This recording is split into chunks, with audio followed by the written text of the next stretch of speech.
तर नमस्कार मित्रांनो, स्वागत आहे तुमचं माझ्या आजच्या ह्या व्लॉगमध्ये। तर आज आम्ही पूर्ण फॅमिली आहोत नाशिक रोड रेल्वे स्टेशन येथे। सकाळचे 6:45 वाजलेले आहे। मित्रांनो, तुम्ही विचार करत असाल की हा एवढ्या सकाळी सकाळी परिवारासहित इथे स्टेशनवर काय करतोय। तर मित्रांनो, मी सांगू इच्छितो की मी गावी चाललोय माझ्या काकांच्या घरी, पण कुठल्या गावी चाललोय हे मी तुम्हाला एंडला सांगेल। तोपर्यंत तुम्ही माझा ब्लॉग कंटिन्यू बघा आणि पूर्ण ब्लॉगला सपोर्ट करा। मित्रांनो, हा आहे माझा पुतण्या रिदान, जो खूप खोडसळ आणि खूप हट्टी आहे। तर आम्ही त्याला फर्स्ट टाइम गावी घेऊन चाललोय। तो पण एवढंच सांगतोय की मी गावी चाललोय आणि ट्रेननी चाललोय, पण त्याला हेच नाही माहिती कुठल्या गावी चाललोय। मित्रांनो, ज्या ट्रेनची आम्ही वाट बघत होतो फायनली ती ट्रेन आली आहे आणि आम्ही ट्रेनमध्ये बसलो आहे। ट्रेनमध्ये बसता क्षणी बघितलं खूप गर्दी, बसायलाही जागा नव्हती, एवढी गर्दी होती। आणि ह्या ट्रेनला बघून मला एका ट्रेनची आठवण झाली, भुसावळ पॅसेंजर, जे की आता बंद झालेली आहे, त्या जागी ही ट्रेन आलेली आहे। तर मित्रांनो, कमेंट करून सांगा की ही कोणती ट्रेन आहे जी ह्या रूटला नेहमी जाते। तर मित्रांनो, सकाळचे 9:30 वाजलेले आहे आणि आम्ही आता फायनली नांदगाव ह्या स्टेशनवर पोहोचलेलो आहे। खूप वैतागलेलो होतो कारण खूप गर्दी होती आणि गर्दी असल्या कारणाने बसायलाही जागा नव्हती। पूर्ण प्रवास आम्ही उभं राहून केला होता। तर असं झालं होतं केव्हा उतरेल आणि केव्हा रिलॅक्स होईल। तर फायनली आता आम्ही ट्रेनच्या खाली उतरलेलो आहे। सर्व सामान घेऊन आम्ही आता पुढच्या प्रवासाला निघालेलो होतो। तर तुम्ही बघू शकताय भाऊची कसरत चालू ट्रेनमध्ये बसण्याची, कशाला जीवाशी खेळतात काय माहिती बाबा। मित्रांनो, आजच्या प्रवासात माझ्यासोबत माझी मम्मी, माझे पप्पा, माझा छोटा भाऊ दीपक, त्याची वाईफ आणि त्याची दोन्ही मुलं रिदान, रियान आणि माझ्या काकांचा मुलगा आकाश पठारे आणि सर्व आता पूर्ण फॅमिली स्टेशनच्या बाहेर पडत आहोत। मित्रांनो, मी बालपणी नांदगाव या शहरात खूप वेळा आलेलो आहे, कारण माझ्या मम्मीचं माहेर आहे बाणगाव टाकळी, जे की नांदगाव तालुक्यामध्ये आहे। आणि माझे आजी बाबा हे देवळली कॅम्प येथे राहायचे। मी त्यांच्याकडे शिकायला होतो, त्यांच्याकडे शिक्षण करायचो। तर तेव्हा आम्ही बाणगाव टाकळीला खूप वेळा यायचो, कारण दरवर्षी ह्या गावात खूप मोठी जत्रा व्हायची किंवा कुठलाही कार्यक्रम असो, मी माझ्या आजीबाबां त्यांच्यासोबत यायचो। तेव्हा फक्त ह्या ठिकाणी 2च प्लॅटफॉर्म होते। आता तुम्ही बघू शकता खूप प्रगती झाली नांदगावची, खूप चेंज झालं। ही बघा आमची नवीन टेक्नॉलॉजी। मी रिदानला माझ्या बॅगवर बसून घेऊन चाललो आहे। त्याचं कारण असं आहे की मला खूप जीवावर आलं होतं त्याला कड्यावर घेऊन चालायला, आणि तो एकतर त्याच्या मम्मी पप्पाकडे जातही नाही, त्यांच्याशी त्याला काही देणं घेणंही नसतं। तो माझ्याच मागे लागतो, मला हे पाहिजे, मला ते पाहिजे। त्याच्यामुळं मी त्याला माझ्या बॅगवर घेऊन स्लाईड करत होतो। मित्रांनो, हा आहे नांदगावचा बाजार परिसर।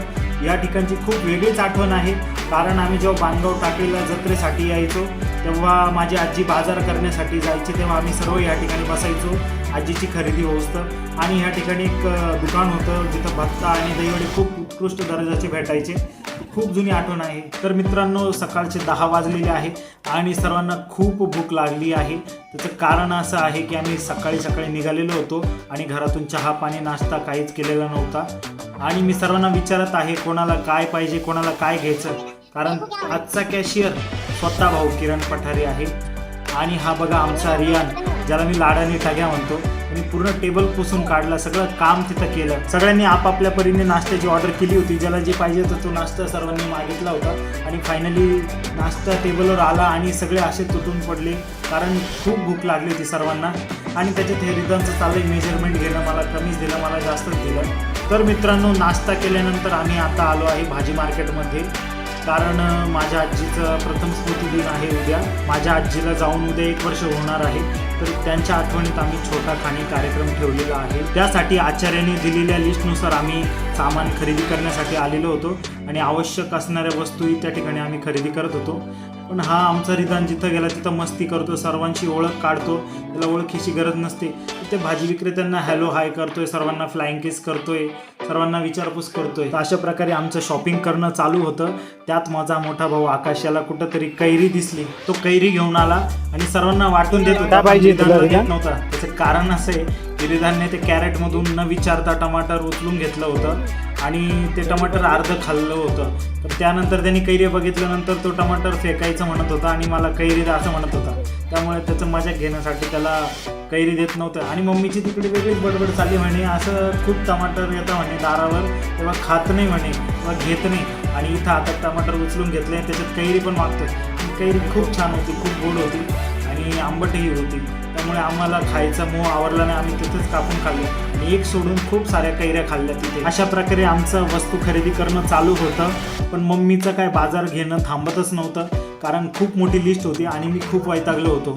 आणि तिचं हे चालू होतं, हे घेऊ ते घेऊ, अशा प्रकारे आमची शॉपिंग कंप्लीट झाली होती आणि आम्ही आता जीपमध्ये येऊन बसलेलो होतो.